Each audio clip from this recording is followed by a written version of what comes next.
जय बाबा नीम करोली की जय, हनुमान जी महाराज की। प्यारे दोस्तों, क्या आप अपने जीवन में कर्ज से परेशान हैं? क्या आपके जीवन में ऐसी स्थिति चल रही है कि आपके ऊपर बहुत कर्ज हो गया है? आपके ऊपर से वह कर्ज उतरता ही नहीं है। आपकी रातों की नींद उड़ गई है। जीवन में लगता है कि कोई सुख बचा ही नहीं है। अगर आपके जीवन में यह परेशानी चल रही है तो यह वीडियो आपके लिए दोस्तों, आज की इस अद्भुत क्रमांक में हम ऐसे उपाय आपको बताने वाले हैं जिससे आप अपने जीवन में कर्ज से सदा ही मुक्ति प्राप्त कर सकते हैं। तो आइए बिना समय व्यर्थ किए हुए बढ़ते हैं आज की इस अद्भुत क्रमांक की ओर। दोस्तों, जो उपाय हम आपको बताने वाले हैं उसे बड़े ध्यान से आपको सुनना है। अगर इनके अनुरूप जीवन में आप आगे बढ़ते हैं तो निश्चित रूप से आपको कर्ज से बहुत जल्दी मुक्ति मिल जाएगी।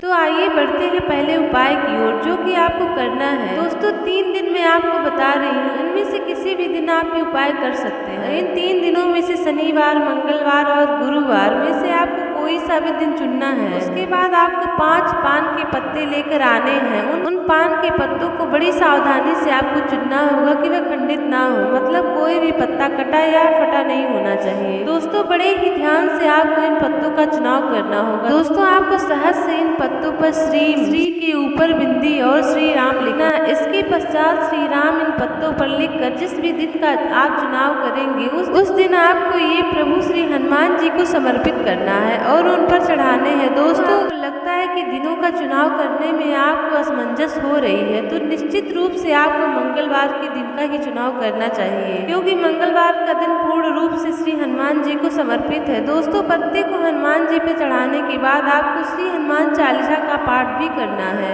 दोस्तों, एक बात का आपको विशेष ध्यान रखना होगा कि श्री हनुमान चालीसा पढ़ते समय कोई बाधा उत्पन्न न हो। कहने का आशय है कि हनुमान चालीसा खंडित नहीं होनी चाहिए। दोस्तों, इसे आप 3 मंगलवार को या 3 दिनों में से जिस भी दिन का आपने चुनाव किया है उसे 3 बार कर सकते हैं। दोस्तों, इसके बाद आप जो भी कार्य कर रहे हैं उसे पूरी निष्ठा और ईमानदारी से करिए। यकीन मानिए कि ये उपाय बहुत ही सटीक तरीके से कार्य करता है। दोस्तों, अब बढ़ते हैं दूसरे उपाय की ओर। दूसरा उपाय बड़े ध्यान से सुनिएगा। दोस्तों, दूसरे उपाय के अंतर्गत आपको एक नियम बनाना है जो 40 दिन का है। दोस्तों, 40 दिन तक आपको हनुमान चालीसा का पाठ नियमित रूप से अपने गृहस्थ स्थान पर करना है। हनुमान चालीसा का पाठ आप चाहे सुबह करें या शाम, दोनों का फल आपको बराबर ही मिलेगा। लेकिन 40 दिन का जो नियम है वो बीच में खंडित नहीं होना चाहिए। दोस्तों, अगर किसी कारणवश से ये बीच में ही खंडित हो जाता है तो आप पुनः दूसरे दिन से 40 दिन का पाठ शुरू कर सकते हैं। अब बात करते हैं तीसरे और सबसे महत्वपूर्ण उपाय की। दोस्तों, ये उपाय आप सही विधि से, सही मन क्रम वचन से करते हैं तो आप पाएंगे कि बहुत शीघ्र कर्ज से मुक्ति मिल जाएगी। इस उपाय में एक बात आपको ध्यान रखना होगा कि मन से, तन से और अपने विचारों से आप शुद्ध रहना पड़ेगा। इन उपाय के अंतर्गत आप श्री हनुमान जी की आराधना करने वाले हैं। इसमें 3 दिन का एक नियम आपको बनाना है।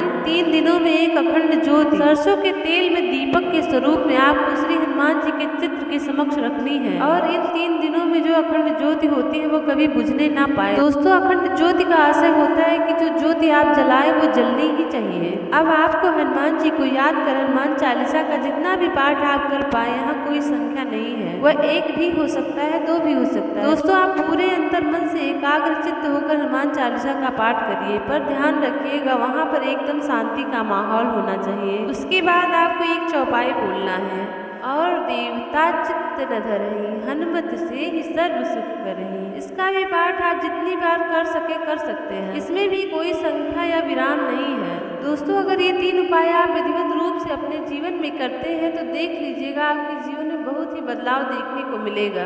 दोस्तों, इन 3 नियम के करने से आपको कर्ज से मुक्ति मिल जाती है। उसके पश्चात भी आप इसे अपने जीवन में अपना सकते हैं। दोस्तों, ये बहुत ही प्रभावशाली नियम है।